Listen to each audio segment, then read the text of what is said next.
我再说最后一遍，只有你盛江娶了温念，才能成为盛世集团的真正掌门人。爷爷，您这苦肉计演了3年，哼，您不累吗？不管你说什么，我都不会娶温念的。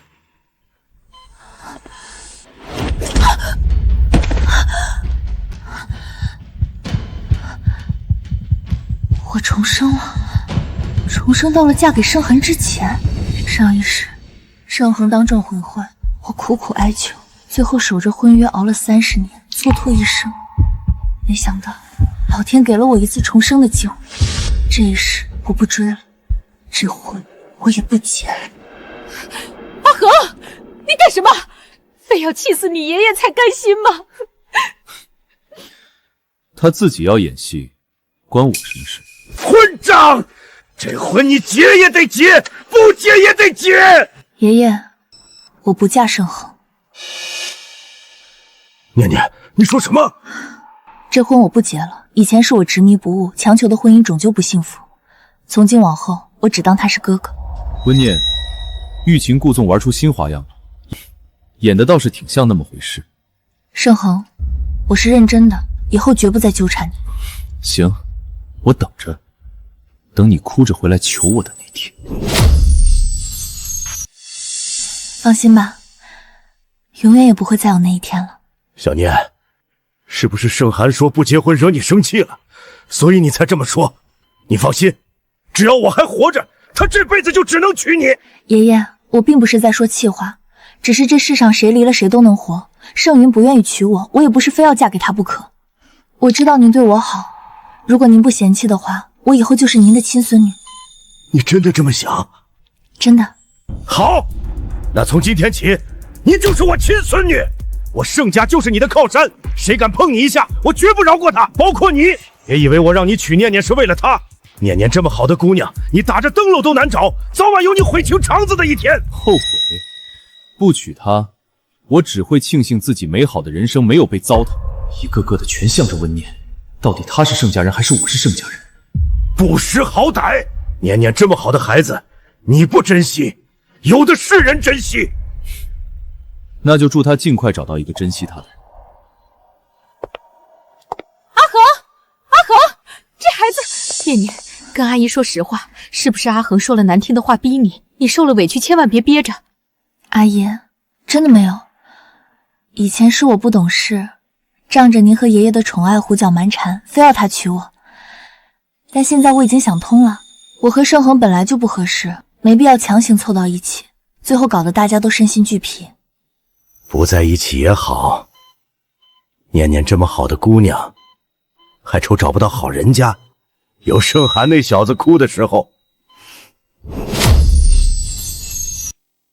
念念，前些天你在医院照顾爷爷累坏了吧？怎么还起这么早给我们做饭？没事的，阿姨，我睡得很好，早就休息过来了。念念，以后把这里当成自己家，想吃什么想玩什么，尽管跟你盛阿姨说。要是无聊，下周你陪爷爷去江南散心，咱住上半个月再回来。爷爷，阿姨，我想出去找份工作。找工作？念念，你还这么小，外面工作多辛苦啊！家里又不缺你这点钱，你何必出去受那个罪？阿姨，我已经是成年人了，总不能一直住在盛家白吃白喝，而且我也想出去锻炼一下，学点本事。傻孩子，说什么白吃白喝？你是爷爷的亲孙女，爷爷养你一辈子都愿意。你要是想上班，我现在就让人事打个电话，明天让你去市场部当经理。不行，爷爷，我只有大专学历，一点工作经验都没有，直接当经理别人会不服气的，到时候反而给您丢脸。爷爷，我想从最基础的文员开始，一步一个脚印学东西。你这孩子就是太要强，基层工作又累又琐碎，还要看别人脸色，多委屈啊！我不怕受委屈，爷爷，只有自己亲身经历过，才能真正学到东西。好，拗不过你，那就按你说的，先从基层做起。不过咱们说好，要是不想干了，随时跟爷爷说。还有盛寒那小子，他要是敢在公司欺负你，我扒了他的皮。好，谢谢爷爷。念念，爷爷再问你一遍，你真的不愿意嫁给小恒？爷爷，婚姻不是一个人的事情，任何一方的妥协，最终伤害的都是两个人。我不想以后悔恨终生，也不认为盛恒是唯一的、最好的选择。那好吧，希望盛恒能及时醒悟吧，要不然悔恨终身的就是他了。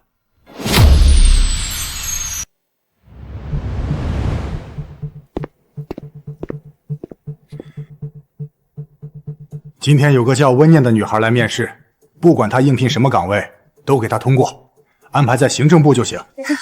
看来又来个关系户，不管什么岗位都通过，好大的排场！等着瞧吧，肯定又是一个想借关系接近盛总的狐狸精。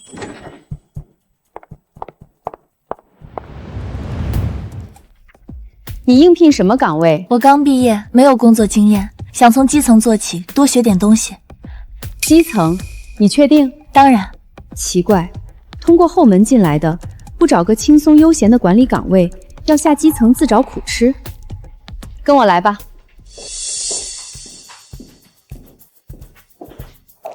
这里是行政部，这是你的工位，这些资料你先熟悉一下，以后你就主要负责整理行政文件、统计报表，琐碎工作比较多，你辛苦一下。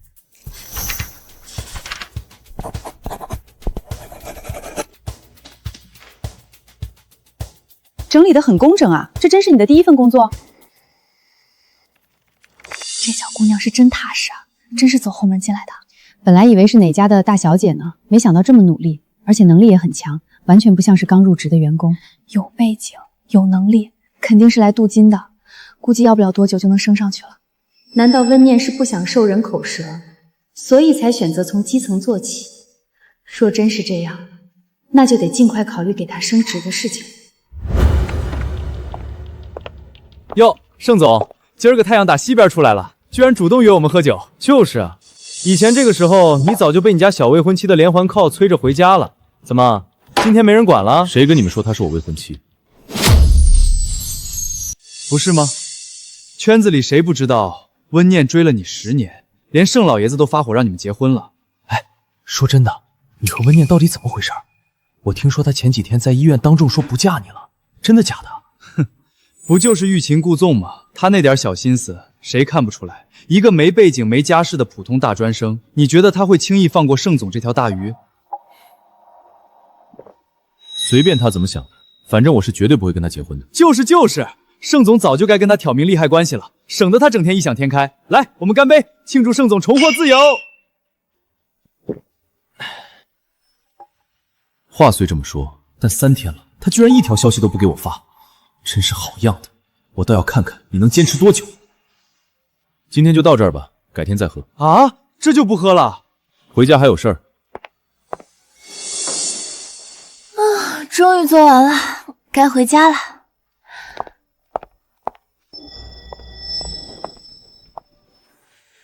才安分3天就装不下去了，特意守在电梯口堵我，欲擒故纵的把戏演的是挺辛苦的。你误会了，我是来工作的。工作？找工作找到我这儿来了，不就是装偶遇吗？这一套你以前玩的还少吗？盛总是不是太自恋了？我说过不会再纠缠你，你又何必如此咄咄逼人？我现在是公司行政部的在职文员，只是来这里上班。职工证，他真是来上班的？那又如何？谁知道你真正的目的是什么？你最好消停点，别让我发现你借着工作的名义在公司里到处打听我的行踪。你想多了。这丫头穿上职业装，看上去干练了许多，没了之前乡下丫头的模样，倒是好看了许多。我在乱想什么？那丫头哪里好看？盛总，我们还走吗？不走，回办公室加班，免得回去的路上再碰上她。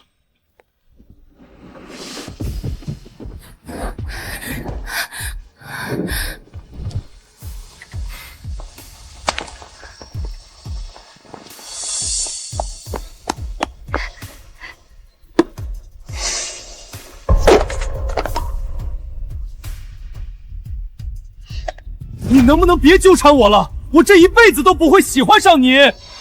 不过3天，怎么可能说放下就放下？温念，我等着你的狐狸尾巴露出来。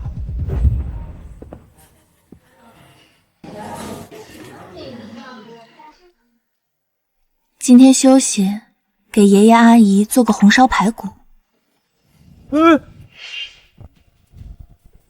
小心！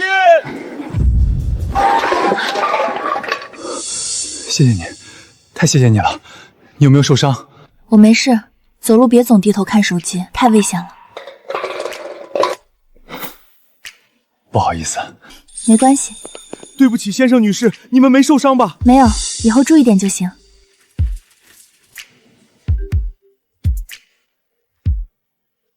盛爷爷，您在家是吗？好，我现在就过去。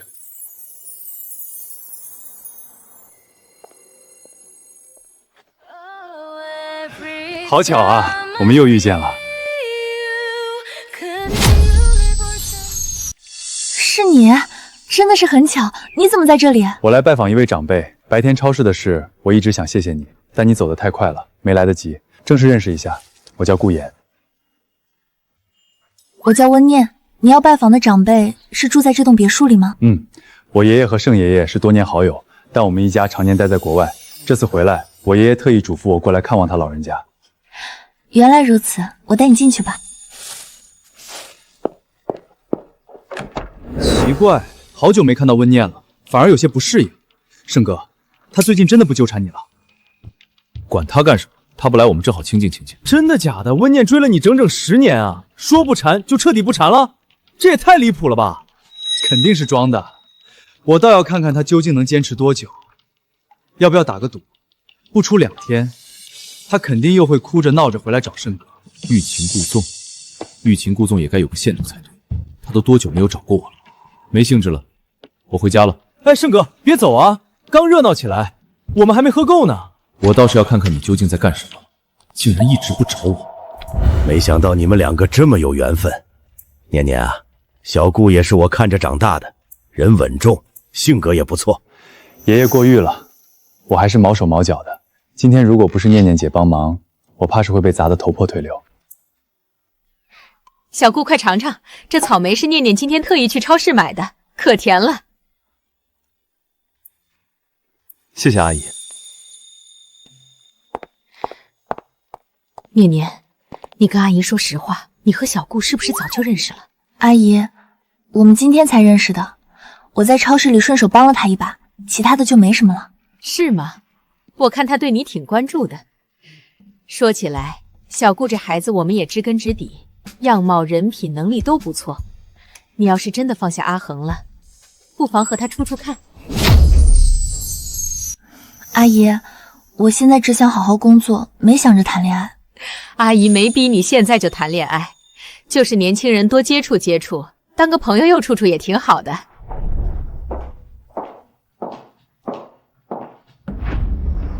阿恒，你回来了，快过来，我给你介绍一下，这是顾言，顾律师。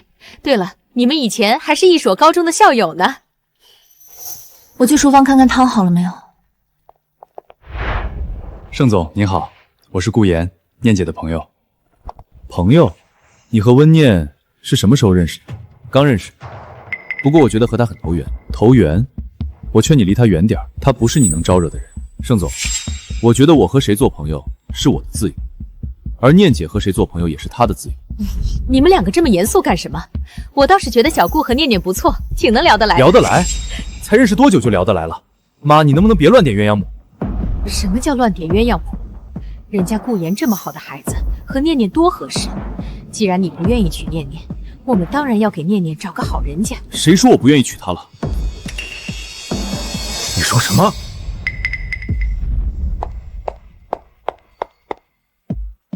我去厨房喝水。温念，动作够快的啊！前脚说不嫁我，后脚就和别的男人眉来眼去了。盛渊，你胡说什么啊？胡说！你们才认识1天而已，你要是没跟别人眉来眼去的，我妈会撮合你们。首先，盛总，我们之间已经没有任何关系了，麻烦你说话的时候注意点。其次，不要说我跟顾言之间没什么，就算我真跟他在一起，跟你有什么关系？当然有关系，我绝不允许你跟别的男人在一起。盛恒，你弄疼我了，放手！放手！故意把这个姓顾的带到家里来，在爷爷和我妈面前演这么一出，不就是为了激怒我吗？现在的手段倒是越来越高明了。你简直不可理喻！我带谁回来，交什么朋友是我的自由，不需要向你汇报。立刻给我松手！盛总，没看到他已经很不舒服了吗？对一个女孩动粗，这就是盛世总裁的风度。你算什么东西？这里是盛家，我和温念的家事，什么时候轮到你一个外人来指手画脚？给我滚出去！家事？据我了解，盛总和念念既没有血缘关系，也没有法律上的婚姻关系，算哪门子的真正家人？更何况，就凭盛总刚才对念念的粗暴举动，我确实没看出半点对待家人的尊重。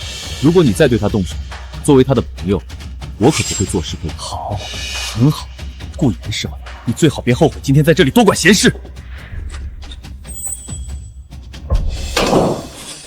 左臂都红了，我去冰箱拿点冰块给你敷一下。不用麻烦了，一点小伤而已。今天让你看笑话了，实在抱歉。别这么说，真要说抱歉，也是我来的不是时候。不过，以后如果他再这样纠缠你，随时给我打电话。谢谢。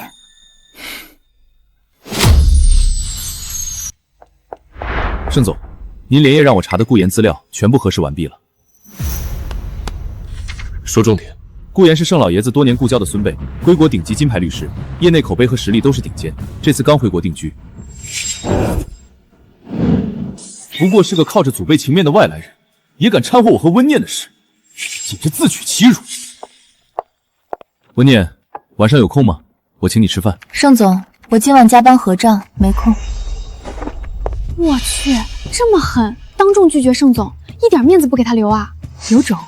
之前都是大把女人往盛总身上抛，还是第一次见有人拒绝他。疯了吧？不想在公司混下去了，等着瞧吧。我估计要不了多久，温念就得滚蛋。这些报销单今天交给你处理，下班前必须出结果。看见没？报应来了！温念这下可有大麻烦喽。据说这些单据积压了有3年了，咱部门就没人能把这些账给理清的。主管，账目全部核对完毕，所有票据错误已修正。另外，同事小王上月有一笔参与费漏报，我已经单独标注备注。真的假的？这么快？就算是3、4个老员工，也没办法在这么短的时间内完成吧？行，你放这儿吧。怎么可能？她一个乡下丫头，又不是名牌大学毕业的，怎么会有这么强的业务能力？也就是说，即便脱离了我们盛家，温念也能靠自己的能力好好活下去。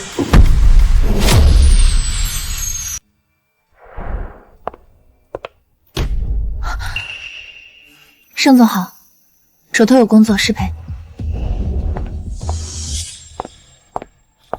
通知全公司，即刻起全员严查考勤，特别是行政部，谁出纰漏严惩谁。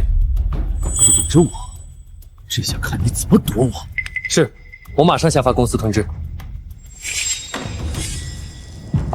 我送你回家。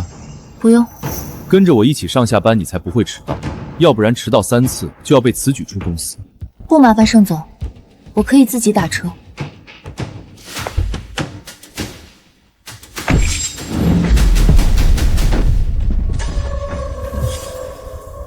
认真工作的女人太有魅力了。顾言这家伙，他凭什么把别人的照片随意发在自己的朋友圈？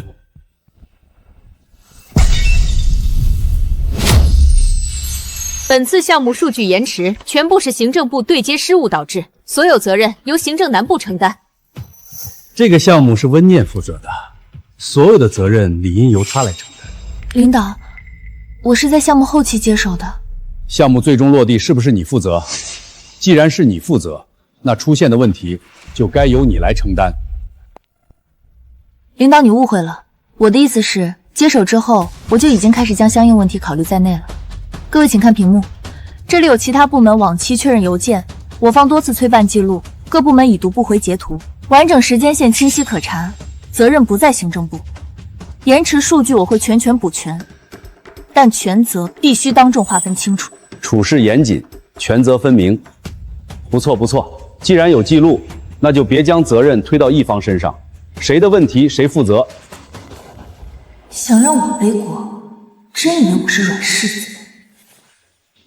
说你最近工作很辛苦，还差点替领导背锅，要不要我给你调换一个轻松的核心岗位，来给我当秘书怎么样？谢谢盛总好意，我目前的岗位很合适，不需要您费心。去把行政部门的主管叫过来。盛总，您找我？没事，多关注一下你们部门员工的工作负荷，合理分配工作，不要让员工过度劳累。温念拒绝了盛总，盛总难道是在点我，让我给温念的工作程度加强一些？明白，盛总，我现在立刻调整大家的工作强度。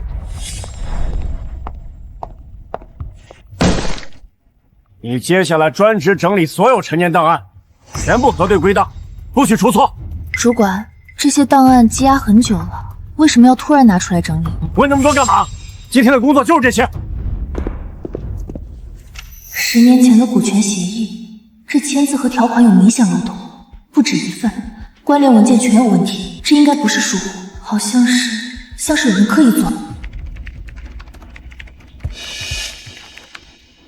我记得顾言是律师，有时间找他问问吧。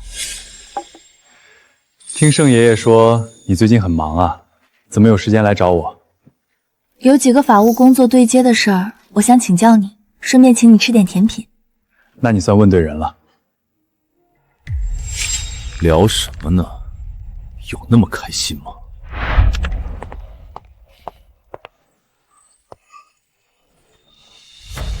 好巧啊，温念，顾律师在我公司楼下约见我的员工，有什么事吗？不巧，盛总，我们律所前段时间承接了盛世旗下的部分法资预行业务，我正跟温念核对几项条款内容。盛总有什么事吗？没事的话，我们继续了。有，当然有，我正好有几个法务问题想请教顾律师。第10条关于股权的争议条款，追溯期是5年，但原协议里的漏洞可以追溯到10年前。我查过当年的数据，对应资金流向有3笔对不上，分别是500万、830万和200万，都在我整理的附件里。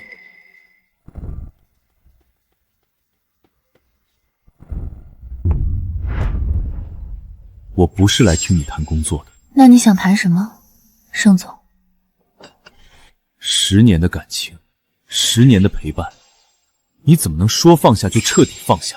当初是你当众拒婚推开我，是你先斩断我们的所有牵绊，现在反过来质问我，盛总，你不觉得很可笑吗？我知道你恨我，但我可以弥补。我不需要弥补，我现在只想做好自己的工作，和值得信赖的人并肩做事。值得信任的人，顾言，你跟他才认识多久就敢说信任？你了解他的底细吗？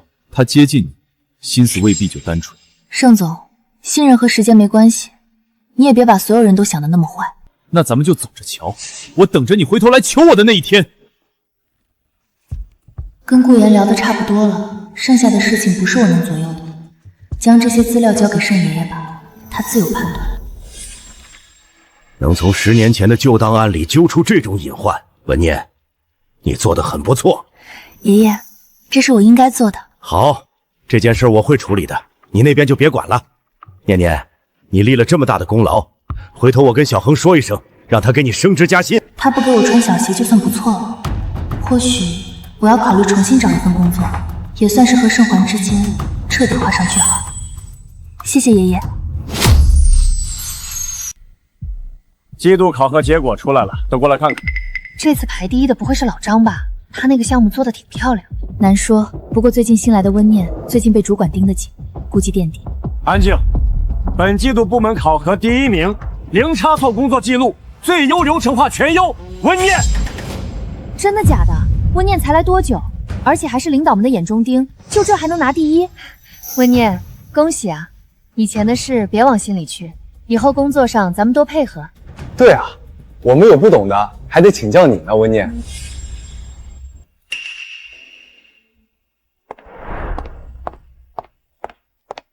温念，等一下。盛总这么早，有事吗？你以前最爱吃的虾饺，我一早去买的，趁热吃。谢谢，我早就不爱吃虾饺。温念，难道你真这么绝情？盛总，10点全员董事会需要您亲自汇报上季度的。所有会议全部推迟取消，今日不处理任何工作。怎么回事？自从上次被温念当众拒绝之后，盛总就跟真了魔一样，整天魂不守舍的。不会吧？难道真是为情所困？你好，我是行政部的温念，被调来帮助你们筹备发布会的事情。温念是吧？你对流程不熟，先把这些杂物清点入库。我看了排班表，这次发布会的核心流程编排应该由统筹组全员参与讨论。新人只负责清点入库，核心工作轮不到你。那核心流程表总该给我一份吧？我需要知道整体进度，才能配合打杂。就这份，自己看，别弄丢了。就这一份。这份流程表被遮盖了几个关键点，根本不能用啊！不能用就别用，打杂不需要知道那么多。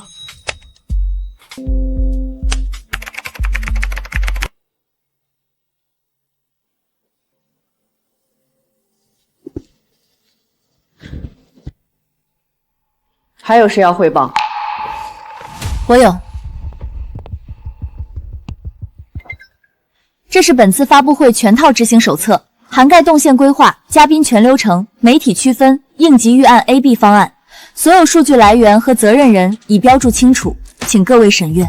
动线双向分流，应急预案细分到每个人。这套方案逻辑最清晰，细节最完善。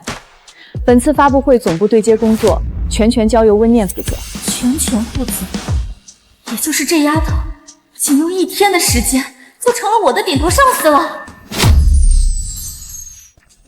以上就是各项工作的最终确认节点，场地搭建今天下午必须完工，物料晚上8点前进场。是。温大主管，灯光音响的供应商那边可是说了，突然换对接人，他们不保证能按时调设备。要是耽误了明天的彩排，这责任算谁的？我查过合同，延期违约金是全款的30%。你去告诉他们，如果下午3点前设备不到位，盛世法务部会直接给他们发律师函，同时拉入集团采购黑名单。你别拿法务部压人，人家合作这么多年了。我只看合同和结果，现在距离3点还有4个小时，去沟通吧。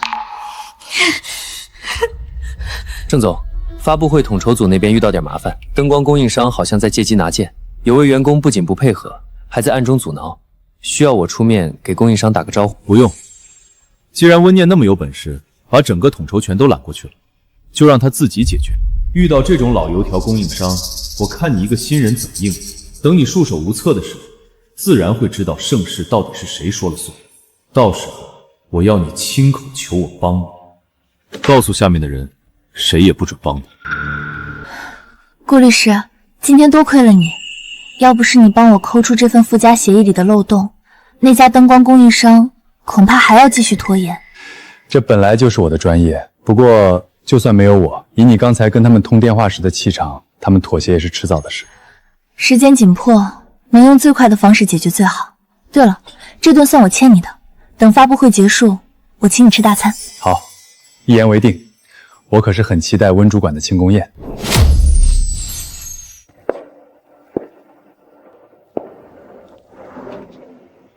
这么晚还不走，在做表面工作给谁看？盛总如果是不放心明天的发布会，可以自己检查。如果检查完了，请不要打扰我工作。温念，你不用在我面前硬撑，只要你现在服个软，明天的发布就算出了什么纰漏，我也可以替你兜底。盛总多虑了，明天的发布会不会有纰漏。好，我倒要看看你明天能交出什么答卷。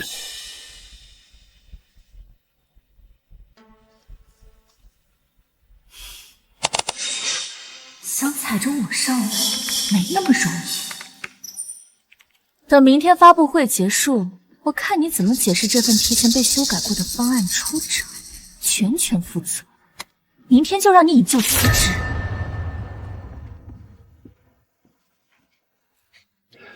念念，我代表律所过来参加今天的发布会，顺便给你带了份你最喜欢的陈记生鲜，吃点热乎的再上战场。谢谢你，顾言。又是顾言，温念，你对我冷若冰霜，对他却笑脸相迎。顾律师，跟我来一趟独立会议室。顾律师，我劝你离温念远点。所有往来到此为止。盛总，我和温念正常交友，合规对接工作，你以什么立场要求我断绝往来？温念不吃香菜，闻到味道就会挑出来。她睡前必须留一盏灯，怕生理期畏寒，冬天手脚冰凉，暖手宝冲好要随时放在你手里。这些你都不知道。盛总记性不错，但这些是过去的事。现在念念单身，她有自由和任何人交朋友。我警告你，不准再靠近温念半步，否则我不介意动顾律师律所的合作项目。盛总用项目施压，只会让念念更加看不起。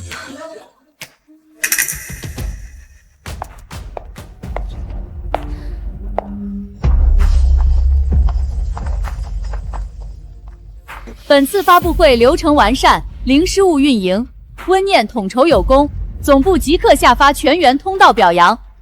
感谢公司信任，这是团队配合的成果，我也会继续做好本职工作，不负团队栽培。怎么可能？我明明做了手脚的，怎么会这么顺利？你私自使用我的电脑，篡改发布会流程的视频和记录，我已经全部发到法务部了，希望你能承担相应的后果。怎么会这样？怎么会这样？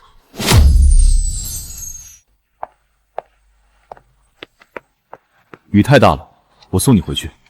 不必麻烦盛总，末班车还没走，我坐公交回去。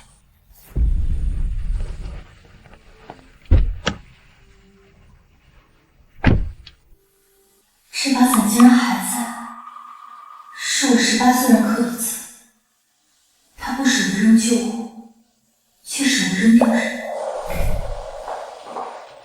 这把伞是盛总的，麻烦您明天还给他。10年，他当真要将这10年的情谊全部扔掉吗？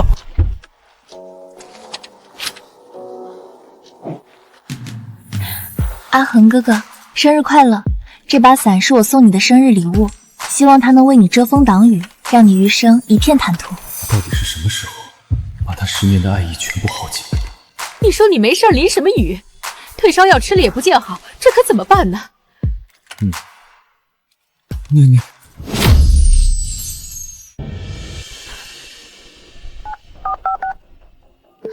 念念，阿恒高烧烧的神志不清，嘴里一直叫你的名字，你过来看看他好不好？阿姨，我不是医生，去了也帮不上忙，您送他去医院吧，我就不过去了。念念，别走。这孩子早干嘛去了？当年念念一心扑到你身上的时候，你比谁都清高，现在知道后悔了吧？这家的例汤听说熬了6个小时，你尝尝。顾律师对美食很有研究，每次选的餐厅都不踩雷。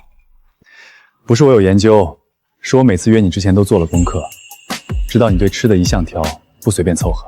10年前确实挑，香菜不碰，葱姜蒜要挑干净。现在好多了，什么都吃。我烧了3天，你都不来看我一眼，现在居然跟那个姓顾坐在这里喝汤。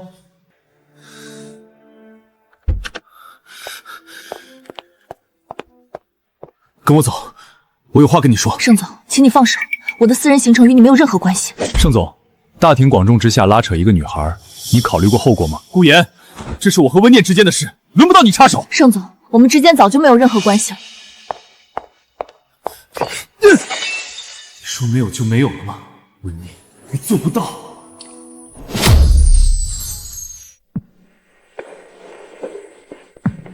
温念，你留一下。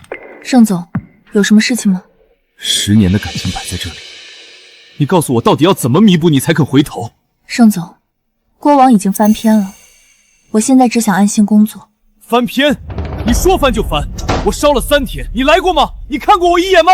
你生病有医生，有家人，我还有我自己的工作和生活。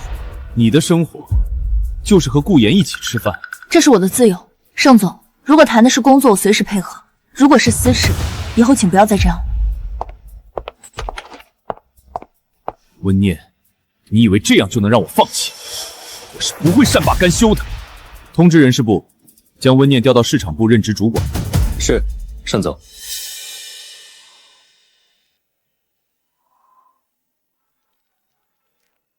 念念，我在你楼下，你下来一趟好不好？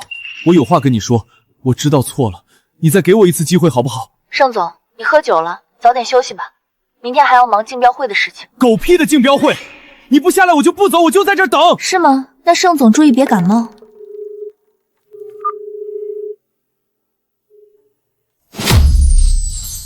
本次竞标方案由行政部温念主导汇报。盛总，温念并非该项目组成员，这不合适吧？盛总，竞标项目的对口负责人是项目一部的周组长，他对数据更熟悉，汇报效果会更好。周组长的数据是你复核的，方案核心框架也是你的思路。既然你对这个项目了如指掌，何必推辞？行了，就这么定了。好，既然盛总点名，这份方案我来汇报。不过各位评审见谅，我需要5分钟整理一下原始数据，确保每个数字都有可查。加油！各位评审，请看屏幕。接下来，我将从3个维度拆解盛世本次的竞标方案：核心数据分析、落地执行路径以及应急预案备选。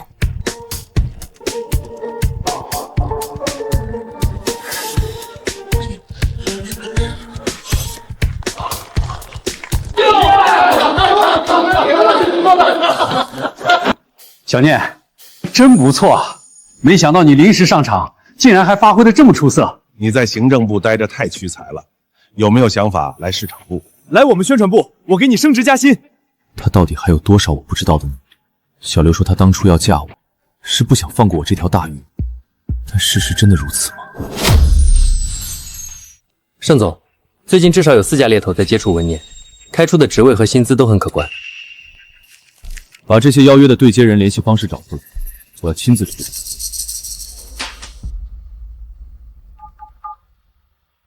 刘总，听说贵司在接触我们公司的温念，不好意思，他是我的人。盛总，我的职业规划什么时候需要您替我一一回绝了？这些猎头开出的条件并不比盛世好，我是为你考虑。为我考虑？您连问都没有问过我就替我做了决定，这不是考虑，是控制。我只是不想你离开盛世。您是盛世的总裁，不是我的监护人。我留在哪里，离开哪里，是我自己的事。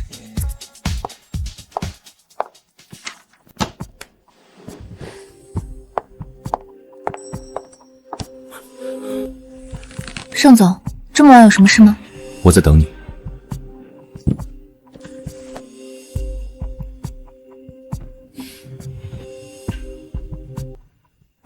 这条围巾是你17岁时给我织的，这块表是你用第1份工资买的，这日历你画了整整1年。你说每页都写着念，我每翻一页都像是在叫你。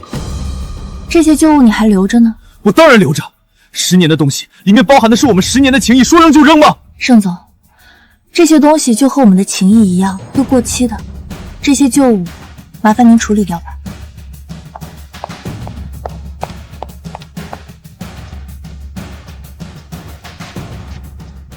真有这么绝情，那就别怪我不客气了。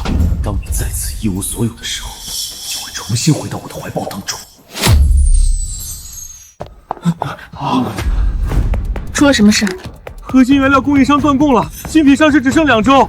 把地址和负责人联系方式给我，今晚我直接过去。原材料涨价，加价30%，或者订单延期2个月，谁的价高我给谁。做生糊涂的就是利润，那就谈利润。盛世新品全年订单全部锁给贵商，合同签2年，条件是按原价原交期供货。2年独家锁定，这数目你说了能算？公章我带在身上，现在签，3天后第一批原料到位，不签，我今晚飞华南。2家备选供应商已经在等邮件，3分钟。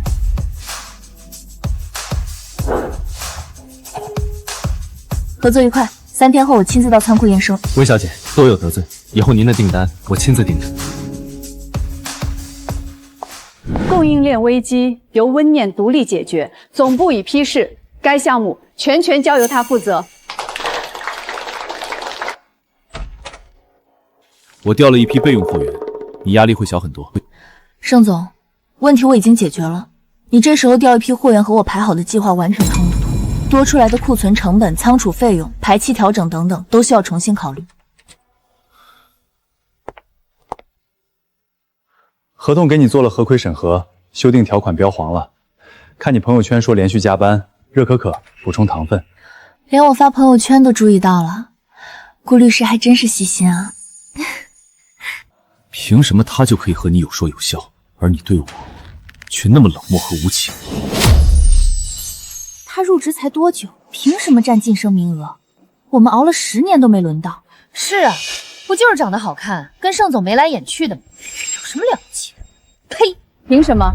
凭他独立拿下发布会统筹，凭他3天解决供应链断货，凭他的项目复盘被总部当范本转发。你们谁有同等业绩，拿来给我看，我一样给你提名。温念，盛总这么喜欢你，天天送花送早餐，你真的一点都不动心？花送你，早餐趁热吃。我和盛总只有工作关系，没有私人牵扯。数额你随便填，条件只有一个：离开温念，从他的生活里彻底消失。盛总，温念是人，不是可以用金钱交易的物件，你少跟我说这些。你接近他，难道没有任何目的？有，不过至少我从不会让他落泪。盛总，支票您收好。温念不是谁出价高就跟谁走的人，这一点您比我更清楚。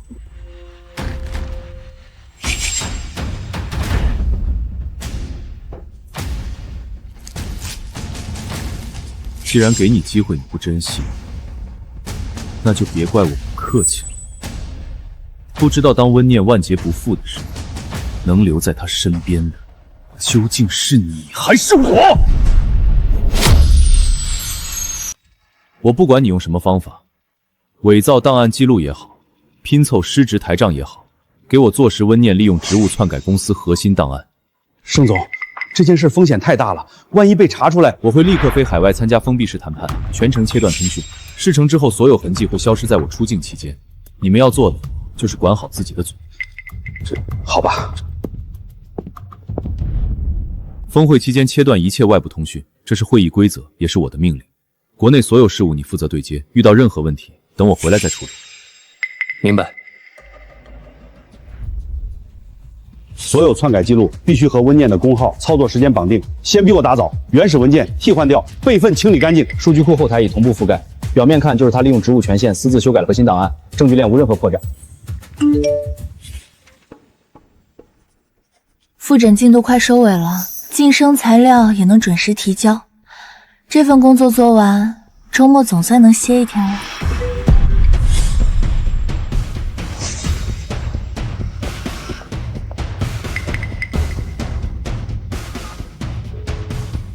盛总已登基，国内所有计划照常推进。温念，等你走投无路的时候，就会发现这世上唯一能依靠的还是我。温念利用职务之便私自篡改公司核心档案，违规事实确凿，即日起冻结所有档案权限，接受公司全面核查。操作日志都有，监控也拍到了，这不是板上钉钉了吗？上次发布会他还被总部通报表，这才几天就翻车了。操作日志显示我凌晨2点修改档案，但那个时候我根本不在公司，记录上凭空冒出我的工号和签名，你们不觉得奇怪吗？你说你不在就不在，谁能给你证明？你的同事还是监控？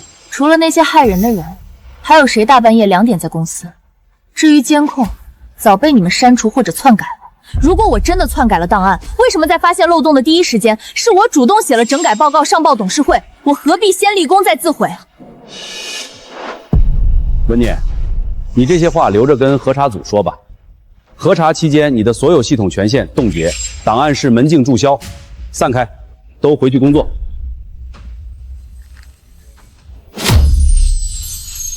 近期部门所有档案错乱、流程失误，均系行政部温念一人渎职所致。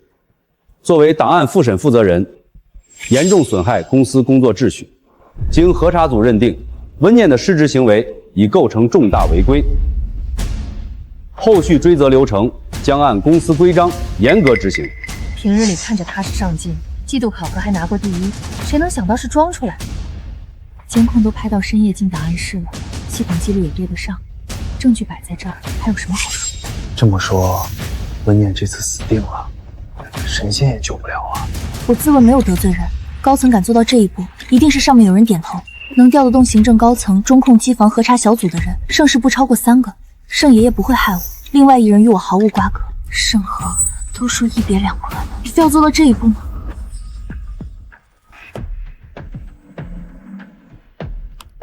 温念所有权限已被冻结，资政途径全部封死。员工舆论一边倒，无人替他发声。他有没有提我的名字？没有，从头到尾没提过您。不提也好，等他撑不住的那天，自然会回头。经专项小组核查认定，行政部温念私改档案、重大工作失误、损害集团利益3项罪名成立，即日起进入正式追责程序。我没有罪，3页假报告就想让我签字，你未免太急了。3项罪名核查小组已出具正式结论，流程合法合规，你签不签字，结果都一样。所有的证据都是你们罗列的，所有的流程都是你们在走，你们说什么就是什么。证据链完整，流程正乖，这事儿翻不了，签吧。早签早结。入职不到1年，闹出这么大的事儿也是少见。主动认罪可以从轻追责，不要负隅顽抗。真要是警方介入，那可就不是辞退那么简单了。温念，到时候等待你的很可能是牢狱之灾。如果警方给的也是相同的答案，那我宁愿坐牢。温念，别给脸不要脸！你真以为我不敢报警？不报警是给你留一条活路，你继续闹下去，最后只有死路一条。给我留活路，还是给你自己留活路？盛恒到底许了你什么好处？你连这种事情都做得出来？温念，你不要胡说八道，血口喷人。好，你不是要我报警吗？我成全你。我告诉你，今天这字你必须签，警察保不了你，天王老子来了一样保不了你，是吗？今天我倒要看看，谁敢动我的孙女。老爷子，您怎么来了？孙女儿，乖乖。温念是盛老爷子的孙女，盛家的公司，一群人逼着盛家的人签认罪协议，这也太荒唐了。孙女，搞笑的吧？盛总要我对付他的妹妹，完了完了，我这不是找死吗？盛总，你在哪儿？快回来救我呀！即刻终止所有追责流程。盛董，这核查流程已经走完，所有证据。这是第三方机构出具的档案纸张年代检测报告。这是中控机房的外部登录 IP 溯源记录，这是拼接监控视频的原始文件与剪辑版本的逐帧对比。盛董，我们已掌握本次档案构陷的完整线索链。是谁指使的你们陷害我孙女？我最后给你们一次机会，自己站出来！真等我把所有证据摊在桌面上，一个一个揪出来，那可就不是离职那么简单了。我再问一遍。是谁指使的？第三方检测报告显示，档案纸张的篡改时间早于温念入职日期。中控机房的登录 IP 经溯源锁定为盛营总裁助理的办公账号。盛董，这些我需要时间核实。你的时间留给董事会慢慢审。盛爷爷。这些构陷我的材料，我要复印一份带走。盛世不留我，但我得留着清白。楼下围了不少看热闹的员工，从后门走，我的车在负2层。你早就知道？先离开这里。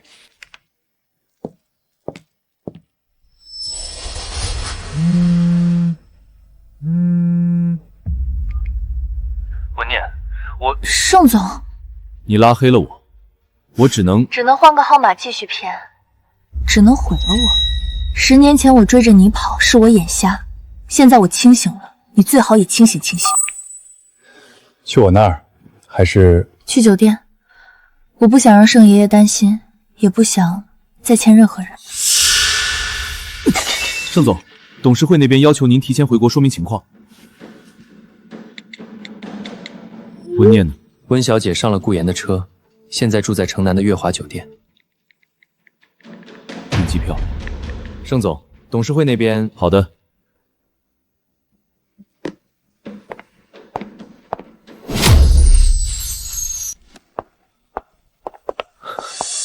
盛总，董事会临时改到下午3点。盛董那边，老爷子那边我去说。温念呢？温小姐，一早就离开酒店了。去哪儿了？查不到，他没回盛家，也没去公司。拨打的电号和你关系。继续查，把全城酒店翻一遍。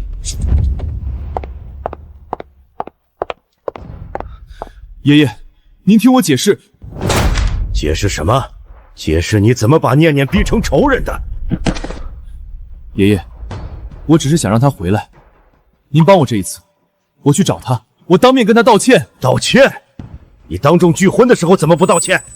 你伪造证据构陷他的时候怎么不道歉？我护不住你了，盛世也护不住你。董事会怎么决议，你自己受着。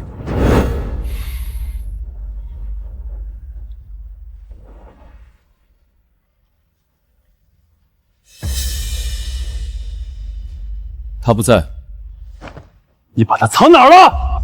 我也想知道。这栋楼我跑了3趟。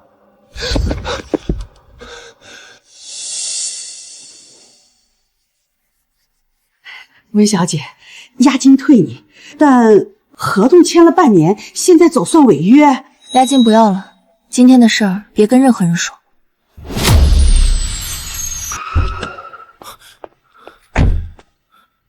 温念，记得吗？你18岁生日当众说温念，他也配？你当众羞辱我一次，我当众还你一次，两清了。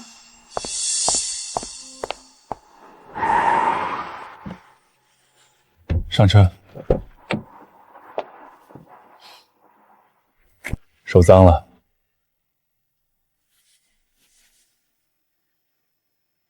你早就知道我今天要来。我猜到你会来，没猜到你会当众跟他撕破脸。他回我一次，我还他一次，公平。接下来去哪儿？去报案。这些材料证明盛世集团前任总裁盛寒涉嫌伪造证据、诬告陷害，我要求立案。温小姐，您说的这些我们会核实，没有其他的事，你们可以先离开。之后有消息我们会第一时间通知你。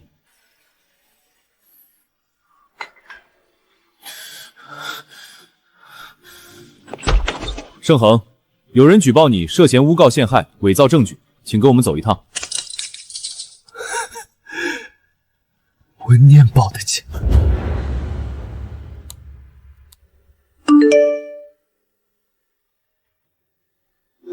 盛璇被抓了，但不是你报的警。我知道是谁。盛爷爷，您比我狠。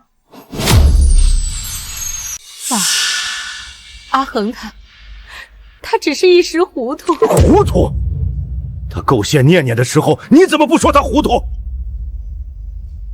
念念，阿姨求你了，你去跟警察说，都是误会，阿恒他是被冤枉的。阿姨，您别这样，没人冤枉盛腾。让他跪，他教出来的好儿子，他跪着求情，天经地义。盛军的拘留期限延长了，职务侵占的数额太大，检察院已经介入。盛爷爷怎么会突然住院？上次见他还好好的。盛恒被带走那天，老爷子当场晕倒在董事会，高血压加急怒攻心。所以他把亲孙子送进去，自己也被气倒了。盛总，职务侵占的数额如果坐实，量刑不会轻。但盛老爷子那边，温念呢？他来过吗？没有。温小姐递交了离职手续，和盛世彻底断了关系。他连看都不来看我一眼。盛总，现在最重要的是争取取保候审。盛老爷子那边，他把我送进来的，他怎么肯保我？他不要我了，爷爷也不要我。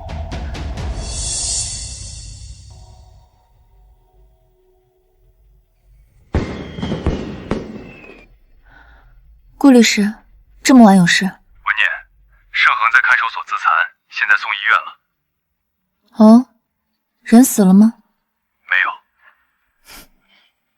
那就好，死了，便宜他了。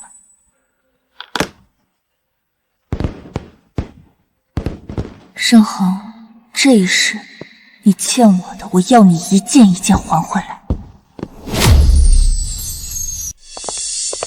盛和手腕缝了7针，现在转去精神科观察。但他一直喊你的名字。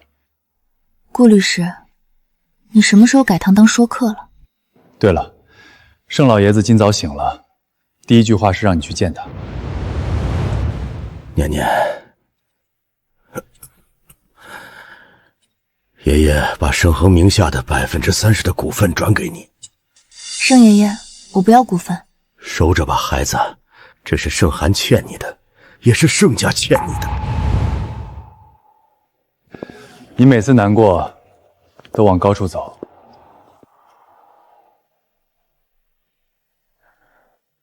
我没有难过。那你在想什么？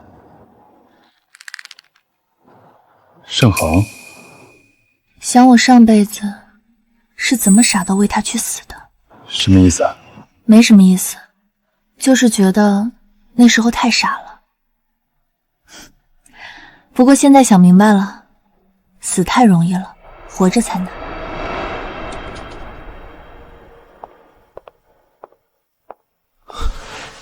念念，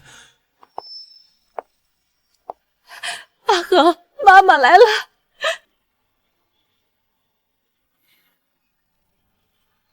他不会来的，他永远都不会来了。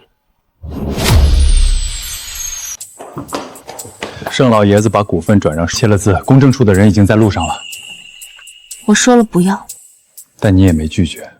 我要了股份就等于原谅了盛恒，我不想再和他扯上关系。那你得亲自去跟老爷子说，这是委托书，你签了字，我帮你退回去。念念，爷爷没多少日子了。盛爷爷，您长命百岁。百岁不百岁的爷爷不在乎，爷爷就想看着你和盛恒。我和他不可能了。那股份你拿着，就当爷爷给你的嫁妆。嫁妆？盛老爷子以为给我点股份就能绑住我？你可以卖掉。什么意思？我联系了买家，溢价20%，你这辈子不用再看任何人脸色。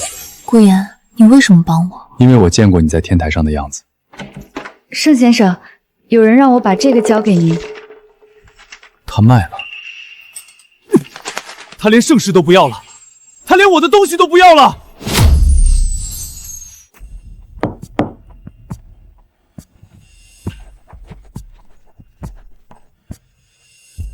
合作愉快，3天内资金到账。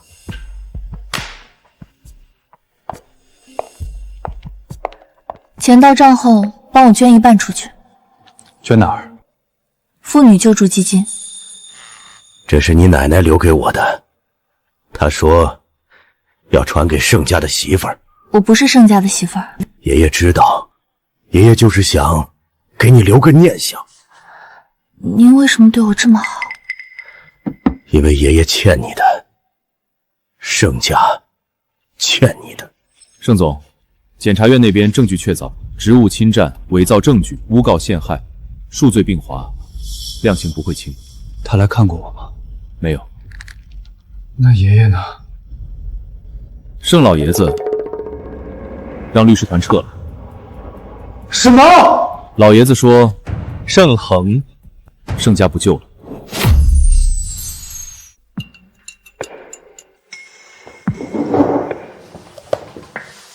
盛恒的案子下周开庭。行。检察院那边我帮你提交了补充材料。3个月前你喝醉了。顾言，你知道我怎么死的吗？别胡说。浴缸全是红的，他就在外面打电话，这辈子我要他生不如死。你还录音了？你当时抓着我的上衣口袋，自己把笔拿出来录的，我就没删。你还知道什么？知道的不多，只知道你说这辈子让他生不如死。顾律师，你知道醉鬼女人的话是不可信的吗？念念，借一步说话。念念，你能不能在法庭上帮阿回说句话？阿姨，您别怪我心狠，申红之前是怎么对我的，你也看在眼里。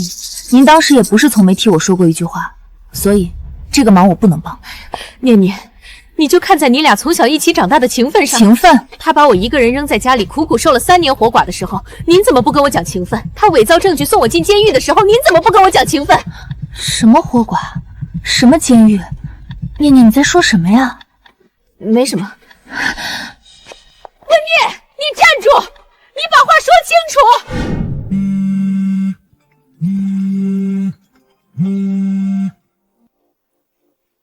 哪位？念念，盛恒，看守所还能打电话？我托了人，就想听你说句话。你想听什么？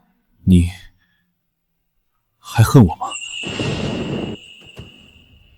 不恨了，恨你要花力气，我现在懒得花这个力气。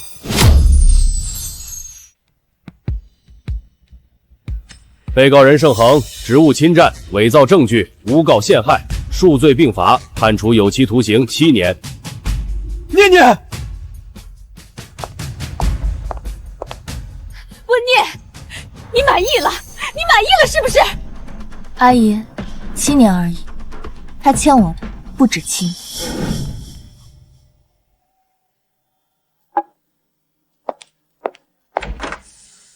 他上诉了，我知道。你打算怎么办？不怎么办？让他上诉，让他以为还有希望，希望没了的时候才最疼。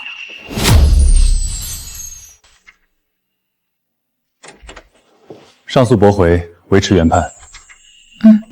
你去哪儿？透透气。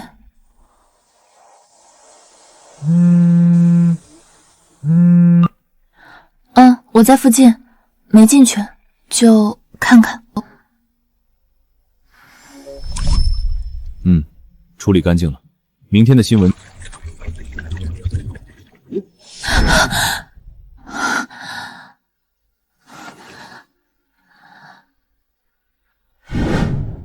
没睡好，做了个梦，梦见他了。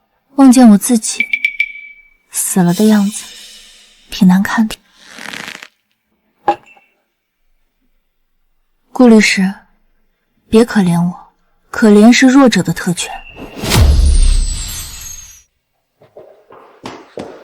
盛老爷子情况不太好，医生下了病危通知。他为什么见我？没说，只说要亲自交给你。念念，过来，这个给你。这是20年前我去孤儿院，一眼看中了他，模样最像盛家的孩子，眉眼像他父亲年轻时。他养阿恒尽心尽力，比亲生的还亲。念念，爷爷求你，别告诉他，让他以为自己姓盛。走吧，别让阿恨等太久。盛恒在监狱闹着要见你，见吗？原来你也不是盛家的，是时候拆开大家的面具了。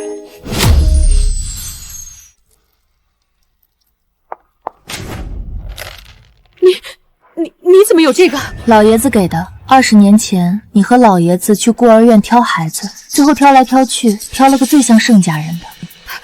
他是我的儿子，我养了他20年。你的儿子？那这个呢？20年前你根本生不出孩子，老爷子逼你去孤儿院领养，你挑都没挑，随手一指。我养了20年，20年不是亲生的又怎样？你以为我不想有自己的孩子？我怀过2次，第一次老爷子说盛家不要女孩，让我打了。第2次我偷偷藏着，4个月的时候被他发现，他说盛家要的是继承人，不是一个先天有智力残疾的拖油瓶。所以你就把盛恒当继承人养？不然呢？我养他20年，教他读书，教他做生意，教他怎么在盛家活下去。他这辈子只能姓盛。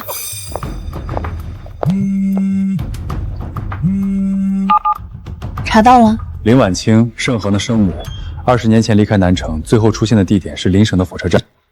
之后呢？之后就没有记录了。没有记录是什么意思？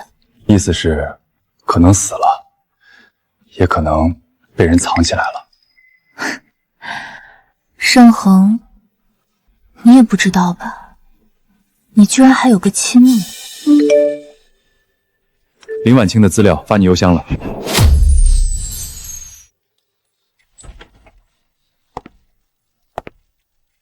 盛世的几个股东想找你，说想谈收购。股份我都卖了，找我干什么？不见。我也不知道，但他们开价比市场价高2成。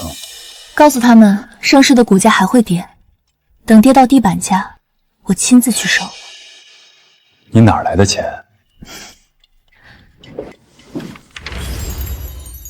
盛世5%的干股，换你永远保密。盛爷爷，您这是封口费？是，买你一句话，阿恒不是盛家的孩子，这话烂在肚子里。我答应你，老爷子留给我的，换我守口如瓶。现在正好派上用场。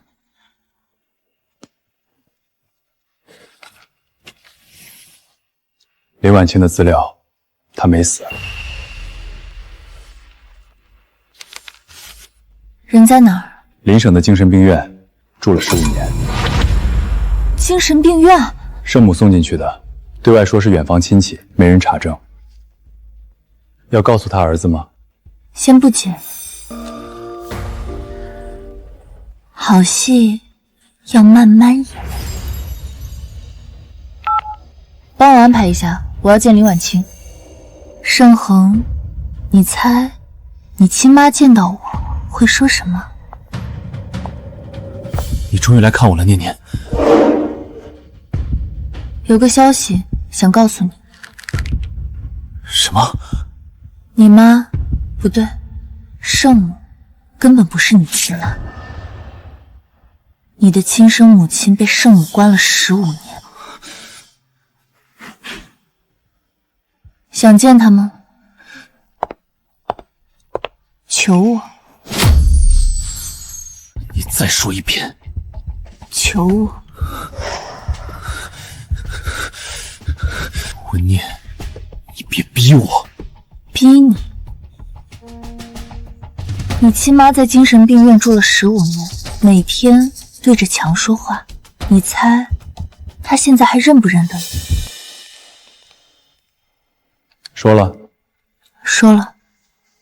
他什么反应？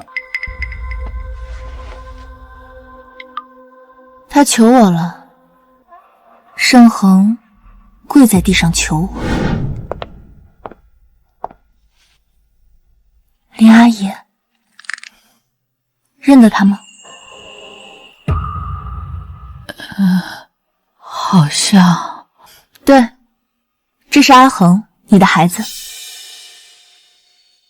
他想见你，你想见他吗？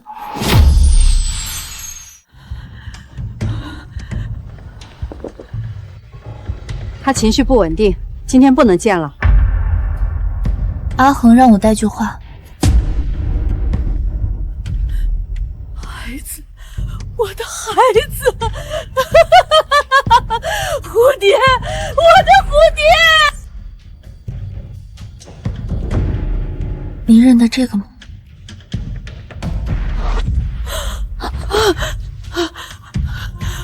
我的孩子。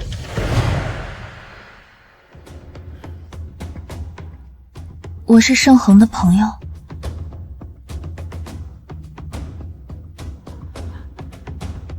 盛恒，盛寒是谁？恒，我的孩子他还没起名字，我的孩子还没有名字，他们抱走了，抱走了。您的孩子叫盛恒。盛恒，盛恒，我的阿恒。他偶尔清醒，但大多数时候……安排他转院去南城，麻烦了。又自残了，以后别这样做了。你现在还死不了。你见到他了？他让我带句话。什么？他说蝴蝶还在。想见他吗？明天我带你见他。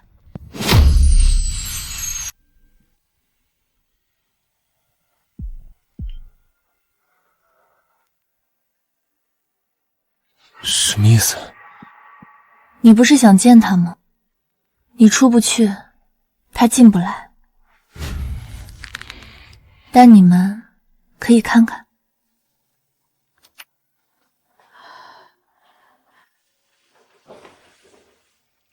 可以了，阿姨，看这里。这是谁？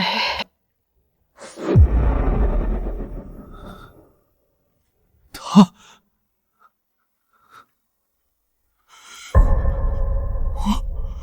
我是。你长得像我的孩子，可是我的孩子不见了。顾言，让他看看手帕。蝴蝶，我的蝴蝶，孩子，你叫什么名字啊？盛恒。盛恒。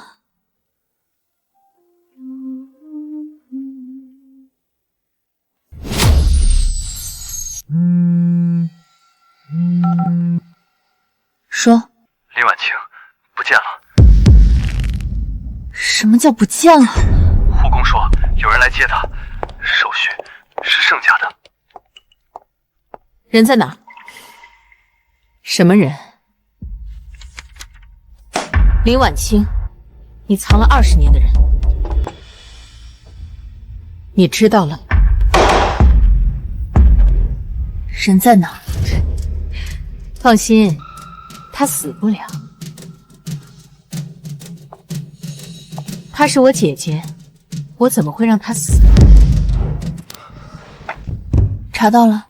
圣母和林婉清是同父异母的姐妹，当年林婉清和圣父是圣母设计的，她需要盛恒这个儿子来巩固自己的地位，然后她又把盛恒带到福利院，伪装成孤儿。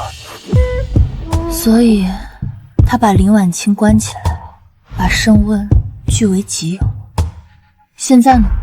为什么突然转移？因为圣父死前立过一份遗嘱，遗嘱里把南城那套老宅留给了林婉清。圣母不知道？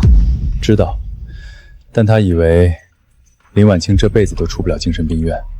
现在有人要翻案，圣母怕林婉清清醒过来，把当年的事抖出来。翻案的人是谁？林婉清的亲弟弟林远。20年前的事儿，他现在才出来，一直在国外，最近才查到姐姐还活着。有意思。圣母现在把林婉清藏哪儿了？城郊盛家的私人疗养院。这位小姐，这里不让进。我就看一眼。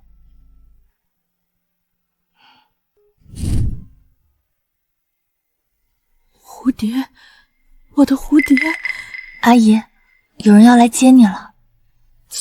接我？阿恒，我的阿恒也来了吗？来了。好。你真要帮他申请？林远以亲属身份起诉，要求重新鉴定林婉清的精神状态。盛恒作为本案关键证人，可以申请临时外出。证人？他什么都不知道。但他是林婉清的儿子，法庭需要他，林婉清也需要。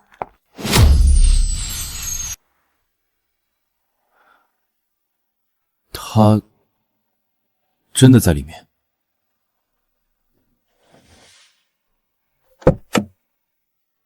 上车。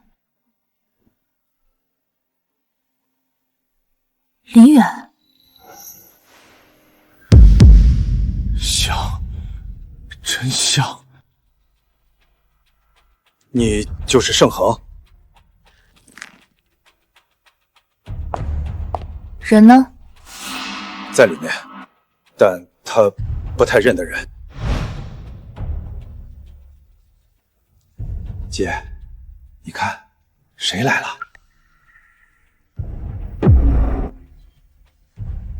你长得像我的孩子，可是我的孩子被人抱走了。恒，阿恒。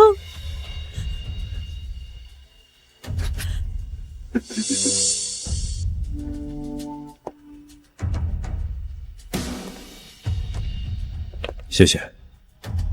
你为什么要帮他？我不是帮他，我是想看盛恒被剜心刺骨疼得站不起来的样子。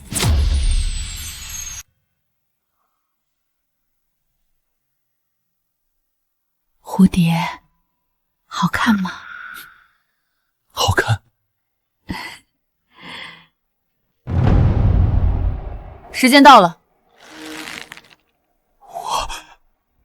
还能见他吗？看你表现。手帕还我。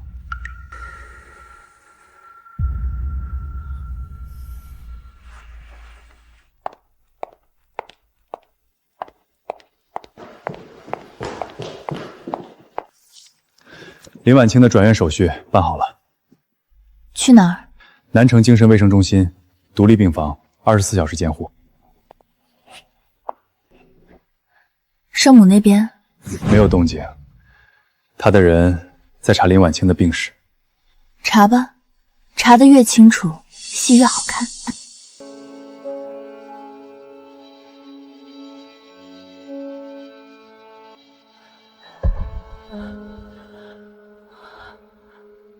蝴蝶，我的阿姨，有人要来接你，你想走吗？走，去哪儿？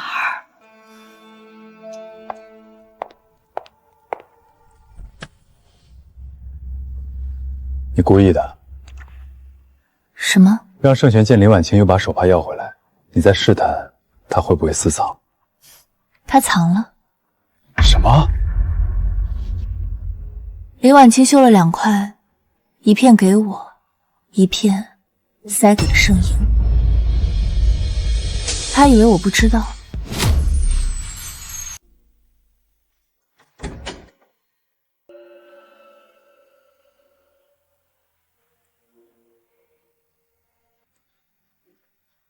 阿姨，您修了多少块？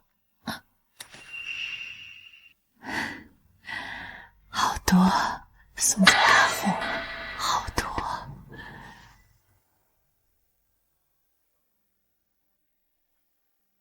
这一天，你也记得？我记得，他们抱走他，我追不上。查到了，林婉清在盛家老宅住过3年，盛恒被抱走后，他被送去邻省。3年，他清醒的时候，盛恒还在襁褓里。盛母当时以养病为由把他送走，对外宣称病逝。病逝？他还秀吗？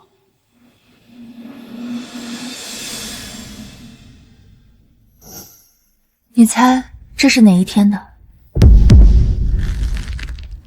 我走的那一天。你出生，他绣的第一块。你被他抱走的时候，这块手帕在你襁褓里。你凭什么？凭他绣了20年，凭他还记得你。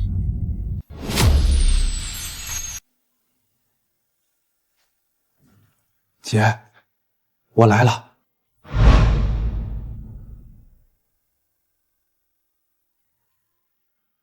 远儿，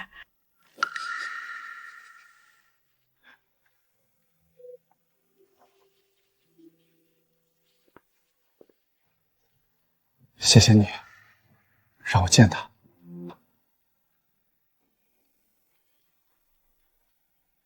他今天清醒吗？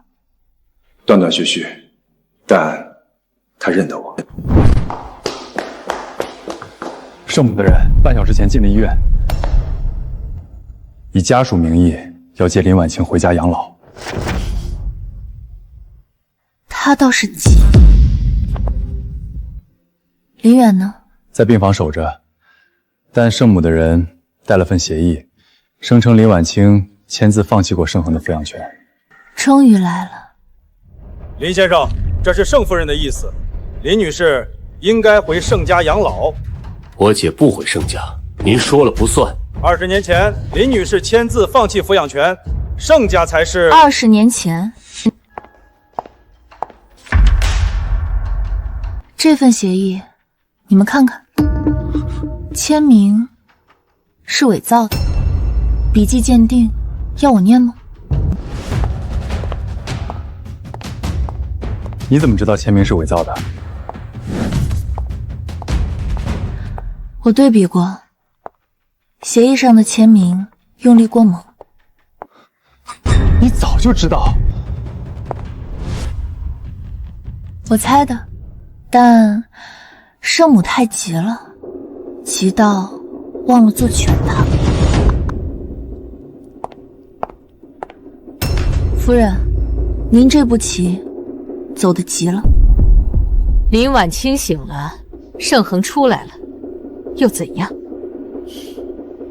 你以为盛家只有我一个姓盛的？老爷子还留了一手，你猜是什么？盛爷爷留了什么？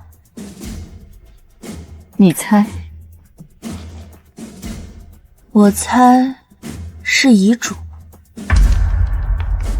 盛爷爷死前立过3份遗嘱，第1份给盛恒，第2份给我，第3份，您猜给谁？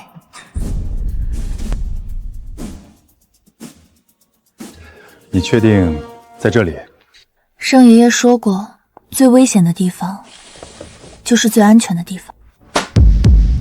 20年前，林婉清产后被注射过药物，这份病历上面有您的签字。你从哪找到的？老医生还活着，他藏了20年。你什么时候找到老医生的？3个月前，林远先找到的。那病历是真的？半真半假，真的是林婉清被注射过药物，假的签字是我仿的。圣母太急了，急到忘了核实。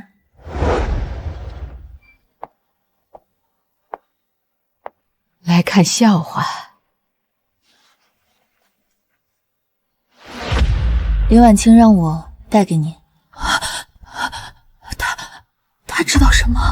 他不知道，他只知道你也喜欢蝴蝶。对了，老医生明天出庭。20年前，盛夫人让我给林女士注射镇定剂，说是产后抑郁，但剂量远超正常范围。我提过异议。你胡说！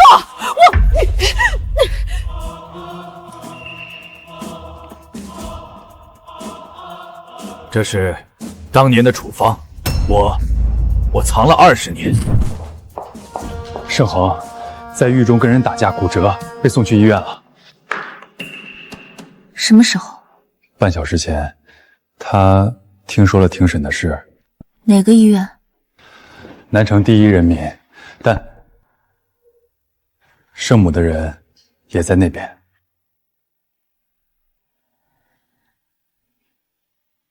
你来了。他让我没有嫁给你。温小姐，盛夫人让我们接少爷回去。回去？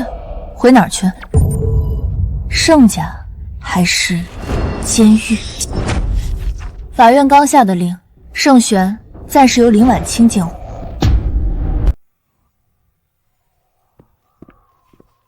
你把盛恒交给林婉清，他一个精神病人怎么监护？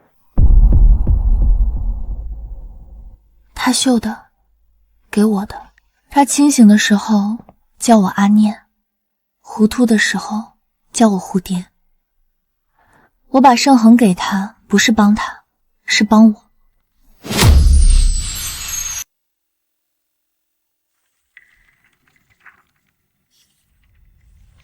原告要求确认与林婉清的母子关系。她是我妈？亲妈？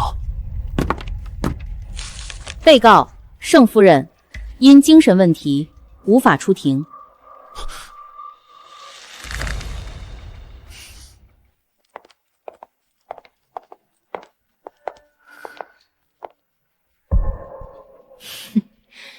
你以为赢了？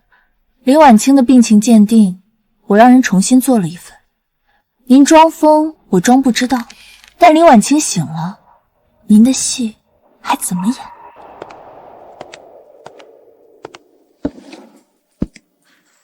盛氏集团5%的干股赠与温念，老爷子，您早就知道。知道什么？知道你来了。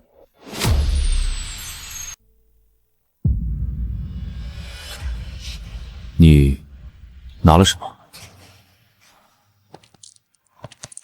盛家的东西。老爷子给的。我妈林婉清，她还好吗？她很好。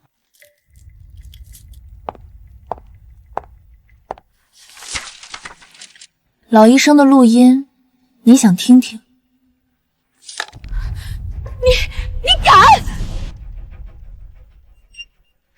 盛夫人，剂量太大了，会出人命的。让你做就做，你不做，你就得死！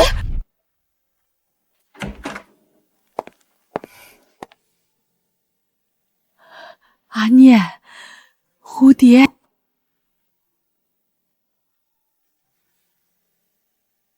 阿恒，我的阿恒，他明天来看你。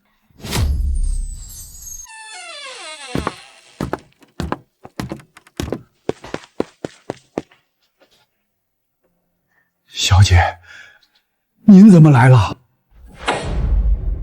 这个，解释解释。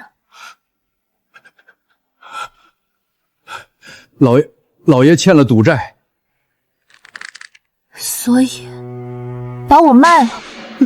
不是卖，是寄养。盛老爷子答应过会好好待您。爷爷，我以为盛爷爷让我住在盛家，待我好，是因为您救过他的命。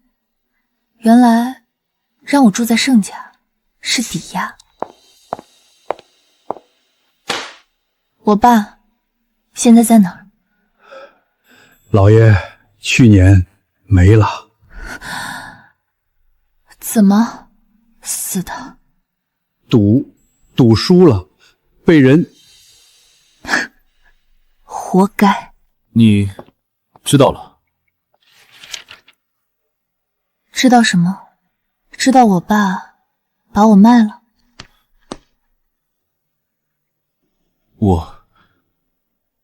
我不知道。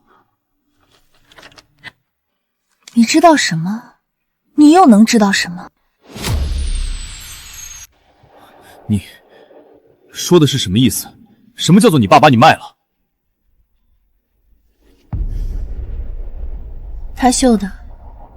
你知道我为什么留着吗？因为他是你们所有人中真正对我好的人。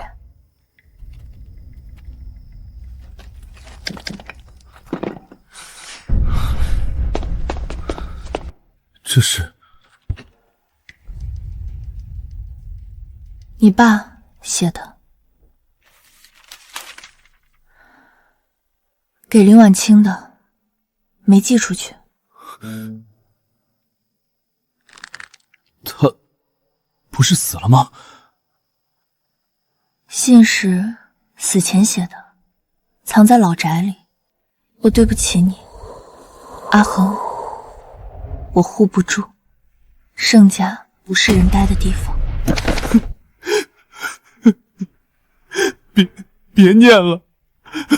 阿恒5岁那年，我知道了他不是盛家的种，但我不能说。什么意思？你爸不是盛老爷子亲生的。关于盛恒保外就医申请，本庭申请人温念。申请人与本案关系。盛环是我哥。你，我有代养协议可以证明。查到了，盛老爷子确实有个亲儿子，20年前车祸死了，没留后。所以，盛恒还是唯一的继承人？不，老爷子立过遗嘱，盛家产业捐了1半，剩下的给林婉清。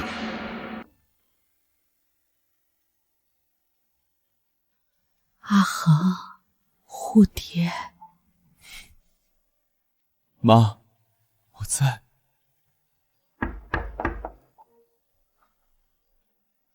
阿念，来，阿姨给您的。阿恒，阿念，一对。老爷子给您留了话，盛家对不起你，但别恨错了人。原告盛庭，请陈述诉讼请求。我要求确认我与林婉晴的母子关系，并要求法庭认定盛母以欺诈手段剥夺我的身世知情权，构成侵权。被告盛母是否出庭？被告因精神问题正在医院接受治疗，无法出庭。这是医院出具的诊断证明。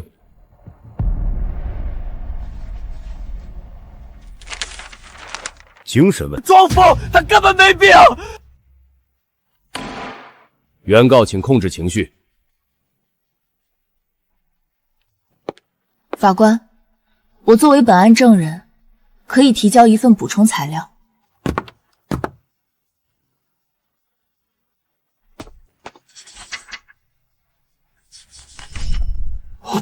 这是盛母过去3个月的通讯记录、银行流水，以及他与私人医生的加密邮件。一个精神病人应该不会和律师团队开视频会议，是吗？他知道林婉清也在那里。知道，就是冲他去的。装疯撞上真疯，阿姨，您这步棋走得真丑。盛母，你以为去精神卫生中心就能逃过庭审？那地方姓温。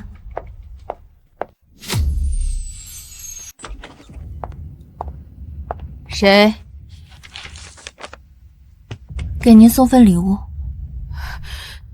什么意思？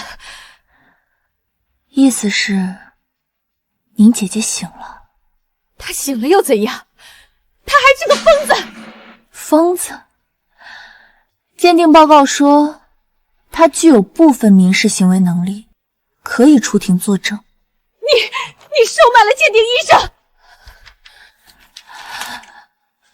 您猜，林婉清醒了之后第一件事是做什么？她要抢走阿恒。不是抢，是拿回。我养了他20年，你以为法院会听一个疯婆子的话？您说的对，但您忘了，林婉清疯，你也疯，两个疯子打架，您猜法官更信谁？法院传票，3天后开庭，林婉清作为证人出庭。圣母呢？她申请了人身保护令，说自己被威胁。威胁？3天后让她们姐妹在法庭上重逢。20年了，该见一面了。对了，通知盛恒，告诉他，他妈要上战场了。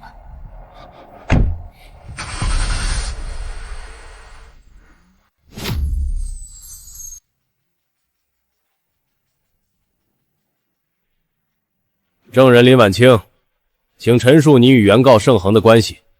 他是我儿子，我亲生的儿子。他撒谎！阿恒是我的儿子，我养了他20年。被告请控制情绪。妹妹，你抱走了他，我追不上。我没有姐姐，我是盛家唯一的夫人。蝴蝶，还记得吗？这块帕子，你还留着？留着，等阿恒回来，给他看。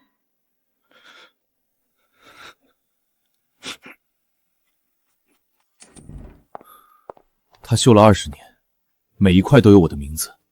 现在知道了，我欠他的。你知道就好。我要给他写信。不用写了，他给你留了东西。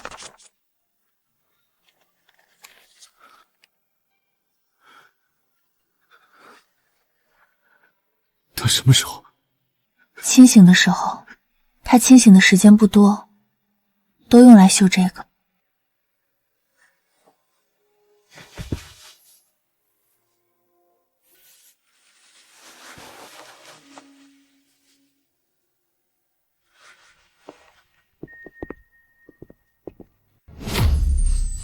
盛夫人，最近3个月股价跌了40%，您得给我们一个交代。股价变动是市场原因，与公司经营无关。是吗？谁让你进来的？盛世集团持股5%的股东，根据公司章程，我有权提议召开临时股东大会。盛老爷子生前转让的股份是真的？那5%能干什么？还轮不到你来指手画脚。那笔钱先转到海外账户，国内审计查不到。夫人，这不是小数目，万一查到，我扛。老爷子死了，盛世现在姓我的姓。盛夫人，这个怎么回事？录音是伪造的。这是过去3年盛世集团向海外7家空壳公司的转账记录，总额2亿3千万，每一笔转账都有您的签字。这是我的钱，这是股东的钱，你他妈转哪儿去了？我没有。盛夫人，您涉嫌职务侵治、挪用资金、伪造财务凭证，请配合调查。温念，是你算计我！我算计您？您算计林婉清的时候想过今天吗？您抱走盛恒的时候想过今天吗？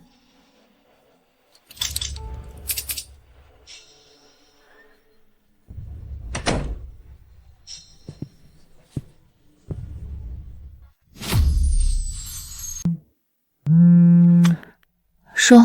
圣母在押解途中试图逃跑，车祸，现在在医院抢救。严重吗？肋骨骨折，脾脏破裂，医生说不一定能活过去。哪家医院？南城第一人民医院。温念，你要去吗？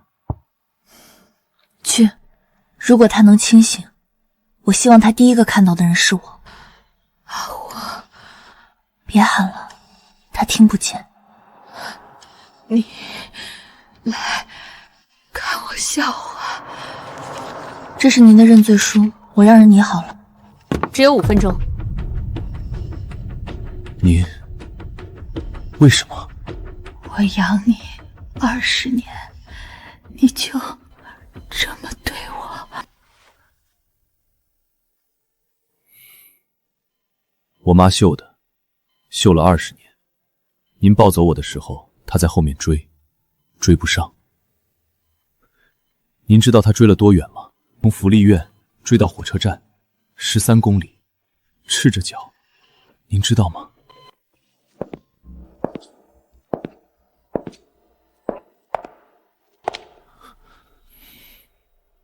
他签了认罪书。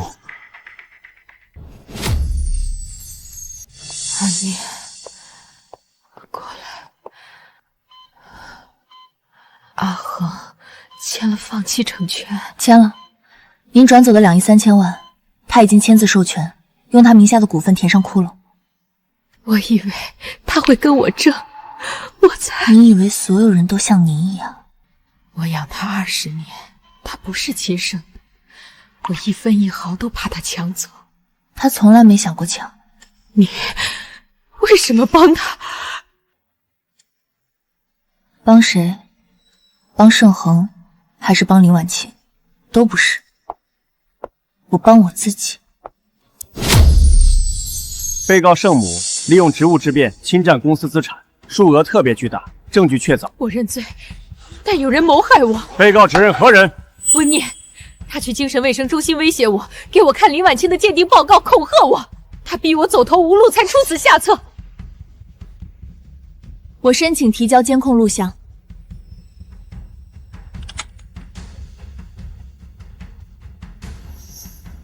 监控显示，被告所说的威胁情节并不存在。他不是来看我，他是来刺激我。他给我看林婉清的报告。我确实去看了他，给他看林婉清的鉴定报告，是因为他有知情权。林婉清是他的亲姐姐。我没有姐姐。这2块手帕是林婉清绣的，一块绣着妹妹，一块绣着原谅，都是给他的。他认不认林婉清是他的事，但林婉清认他这个妹妹。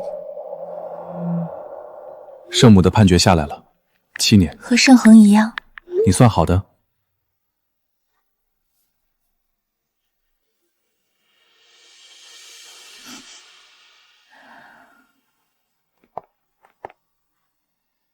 您糊涂的时候绣了谢，您清醒的时候绣了亮。清醒和糊涂，哪个才是真的您？李女士，您以圣为生母身份出席公众场合，有什么想说的？蝴蝶，我的蝴蝶。我姐姐精神受过创伤，请大家理解。林月，阿念，这里。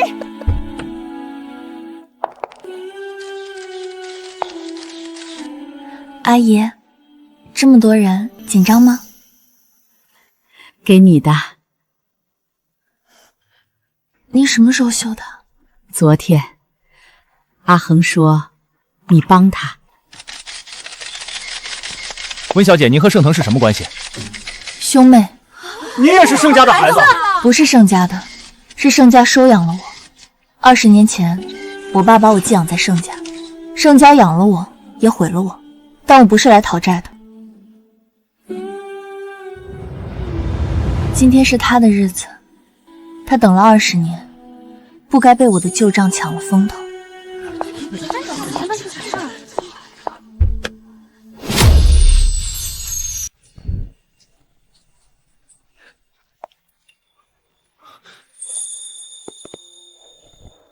你来接我。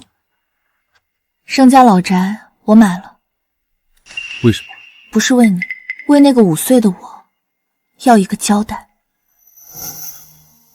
李婉清，我妈呢？在她自己的公寓，林远给买的。你什么都安排好了？不是我安排的，是林远。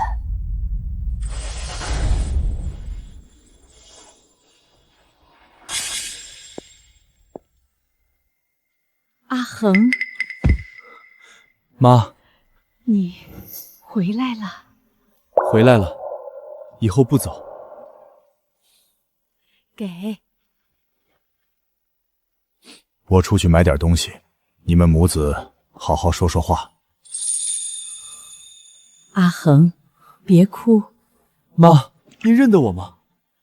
你是阿恒，我的阿恒，这个给阿念。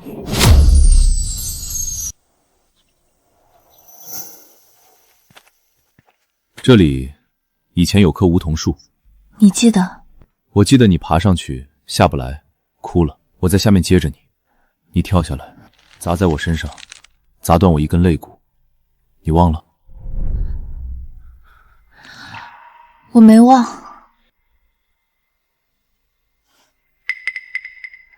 我只是不想再记得了。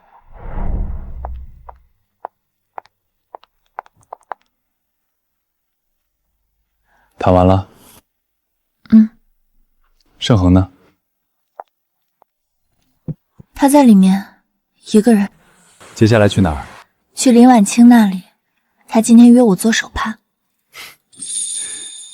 你也会绣花了？不会，他教我。